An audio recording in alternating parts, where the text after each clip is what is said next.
നമസ്കാരം. എൻ്റെ പേര് മനോജ് എന്നാണ്.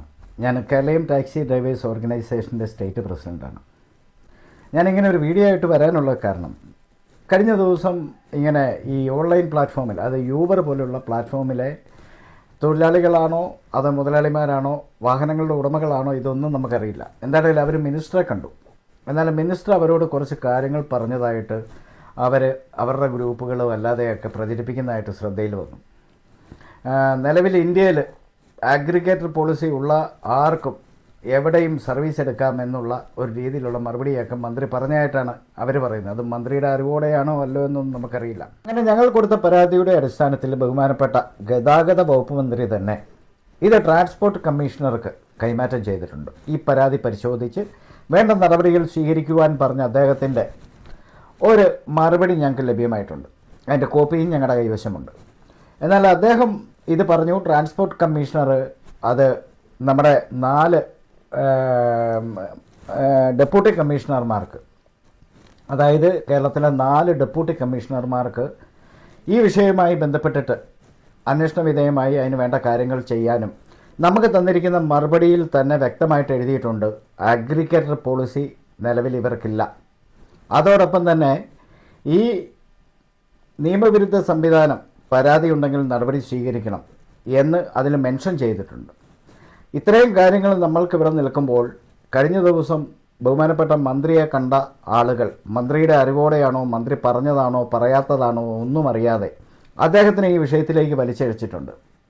അതിൽ പറഞ്ഞിരിക്കുന്നത്, മന്ത്രി അവരോട് പറഞ്ഞിരിക്കുന്നു ഇത് ഉടൻ തന്നെ കേരളത്തിൽ നടപ്പാക്കും. അങ്ങനെ നടപ്പാക്കാനാണെങ്കിൽ മന്ത്രിക്ക് അത് പബ്ലിക്കിൻ്റെ മുന്നിൽ അദ്ദേഹത്തിൻ്റെ ഒരു സ്റ്റേറ്റ്മെൻറ്റായിട്ട് വിടണം, വേണ്ടേ? അതുപോലെ ഇത് മന്ത്രിസഭയുടെ തീരുമാനമാണോ അല്ലെങ്കിൽ ഗവൺമെൻറ്റിൻ്റെ തീരുമാനമാണോ എന്ന് പബ്ലിക്കിനെ അറിയിക്കാനുള്ള ചുമതല ഇവർക്കുണ്ട്.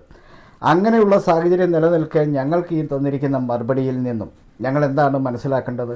നിലവിൽ ഇപ്പോഴും അതുമായി ബന്ധപ്പെട്ട അന്വേഷണം നടക്കുന്നതായിട്ടാണ് എൻ്റെ അറിവ്. ഞാൻ ഇവരെയൊക്കെ ഫോണിലൂടെ ബന്ധപ്പെടുന്നുണ്ട്. ആ ബന്ധപ്പെട്ടതിൻ്റെ അടിസ്ഥാനത്തിൽ അതിൻ്റെ പരിശോധനകളും കാര്യങ്ങളും നടന്നു വരുന്നു എന്നാണ് അറിയാൻ കഴിഞ്ഞത്. എന്നാലും നമ്മൾ ഈ ഓൺലൈൻ പ്ലാറ്റ്ഫോമിൽ ജോലി ചെയ്യുന്ന ഞങ്ങളുടെ സഹോദരന്മാരായ ഡ്രൈവർമാർക്കൊന്നും എതിരല്ല. ഞങ്ങൾക്ക് അവരോട് തികഞ്ഞ ബഹുമാനവും സ്നേഹവും ഒക്കെ തന്നെയാണ് ഉള്ളത്. ഈ കഴിഞ്ഞ ദിവസം മൂന്നാറിൽ സമാനമായ സംഭവങ്ങൾ ഉണ്ടാവുന്നു, കോട്ടയത്തുണ്ടായിരിക്കുന്നു, ആലപ്പുഴയിലുണ്ടാവുന്നു. എന്തുകൊണ്ട് ഈ മന്ത്രിയാവട്ടെ അല്ലെങ്കിൽ ഉന്നത അധികാരികളാവട്ടെ മറ്റുള്ളവരാവട്ടെ ഈ വിഷയങ്ങളിൽ ഇടപെടുന്നില്ല എന്നുള്ളത് നമ്മൾ ഒന്ന് പരിശോധിക്കണ്ടേ? അപ്പോൾ ഈ അഗ്രിഗേറ്റർ പോളിസി പ്രകാരം ഈ പറയുന്ന എല്ലാ സംവിധാനങ്ങളും വേണമെന്നാണ് നമ്മളുടെ ആവശ്യം.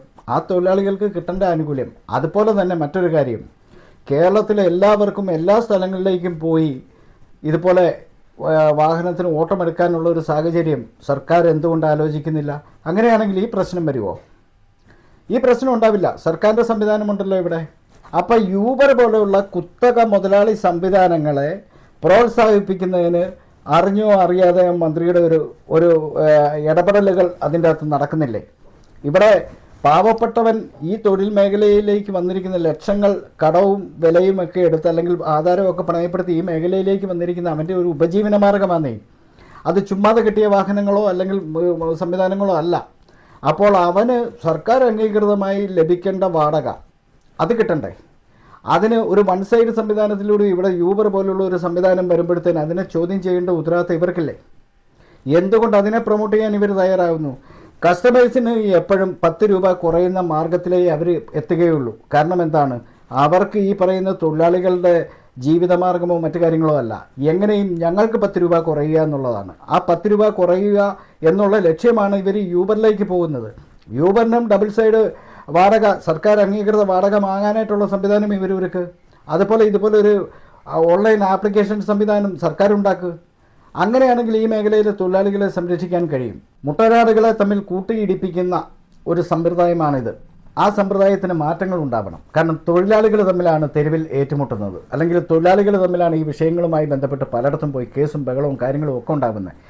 അവനെ നാളെ അവൻ്റെ പേരിൽ ഒരു തെറ്റുണ്ടായി അല്ലെങ്കിൽ അവൻ ചെയ്ത ട്രിപ്പിൽ ഒരു കംപ്ലയിൻ്റ് ഉണ്ടായിക്കഴിഞ്ഞാൽ ഇവനെ മാറ്റം നടത്തപ്പെട്ട് കഴിഞ്ഞാൽ ഈ കമ്പനിക്കെതിരെ നടപടി സ്വീകരിക്കാനായിട്ട് ഇവിടുത്തെ ഏത് സംവിധാനത്തിനാണ് കഴിയുക? യൂബറിൻ്റെ ഓഫീസുകൾ എവിടെയാണെന്ന് ഞാൻ വ്യക്തമായി ട്രാൻസ്പോർട്ട് കമ്മീഷൻ ഓഫീസുമായി ബന്ധപ്പെട്ടപ്പോഴത്തേന് അവർക്ക് തന്നെ അറിയില്ല. അവരെന്നോട് ചോദിച്ചിട്ടുണ്ട് അതിൻ്റെ ഓഫീസ് എവിടെയാണെന്ന് നിങ്ങൾക്കറിയാമോ, അഡ്രസ്സ് ഉണ്ടോ എന്ന് എന്നോട് അവർ ചോദിച്ച എനിക്ക് നല്ല ബോധ്യമുള്ള ഒരാളാണ്. ഈ നമ്മുടെ പരാതികൾ അവരിൽ എത്തിക്കുന്നതിന് വേണ്ടി അല്ലെങ്കിൽ അതിൻ്റെ പേരിൽ ഇങ്ങനെ പരാതി ഉണ്ട് എന്ന് പറയാനായിട്ട് സർക്കാർ സംവിധാനത്തിന് പോലും ഇവരെ കണ്ടെത്താൻ കഴിഞ്ഞിട്ടില്ല. അതുപോലെ GST പോലുള്ള കാര്യങ്ങൾ ഇതിൽ കയറുന്ന യാത്രക്കാർക്കാർക്കെങ്കിലും ഇവർ GST ബില്ലുകൾ നൽകാറുണ്ടോ?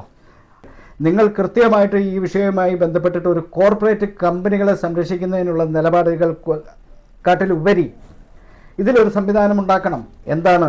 കൃത്യമായിട്ട് ഇവിടെ വർഷങ്ങളായിട്ട് ഈ മേഖലയിൽ തെരുവുകളിൽ, വഴി സൈഡുകളിൽ അല്ലെങ്കിൽ മരത്തിൻ്റെ തണലുകളിൽ കിടക്കുന്ന സാധാരണക്കാരായ ഡ്രൈവർമാർ ഈ മേഖലയെ മുന്നോട്ട് കൊണ്ടുവന്നതുകൊണ്ടാണ് ഇന്ന് ഈ ഓൺലൈൻ സംവിധാനങ്ങളൊക്കെ ഉണ്ടായത്.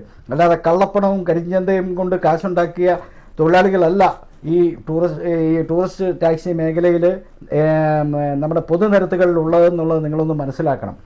അവരുടെ കഷ്ടപ്പാടും അവരുടെ എഫേർട്ടും നിങ്ങൾ മനസ്സിലാക്കാതെ ഇതുപോലുള്ള കുത്തക കമ്പനികൾക്ക് വേണ്ടി നിലകൊള്ളുന്ന നിലപാട് ബഹുമാനപ്പെട്ട ഗതാഗത വകുപ്പ് മന്ത്രിയും സർക്കാരും കൃത്യമായി പരിശോധിക്കണം. അതിൽ വസ്തുതാപരമായ രീതിയിൽ തന്നെയായിരിക്കണം തീരുമാനമെടുക്കേണ്ടത്. എല്ലാവർക്കും സുതാര്യവും സുരക്ഷിതവുമായ സംവിധാനത്തിലൂടെ ഈ മേഖലയെ ശക്തിപ്പെടുത്താനാണ് നിങ്ങളെല്ലാവരും ശ്രമിക്കേണ്ടതെന്നൊരു എളിയ പ്രവർത്തകൻ്റെ ഒരു അപേക്ഷയാണ്, അഭ്യർത്ഥനയാണ്. അത് നിങ്ങൾ മാനിക്കുമെന്ന് ഞാൻ വിശ്വസിക്കുന്നു.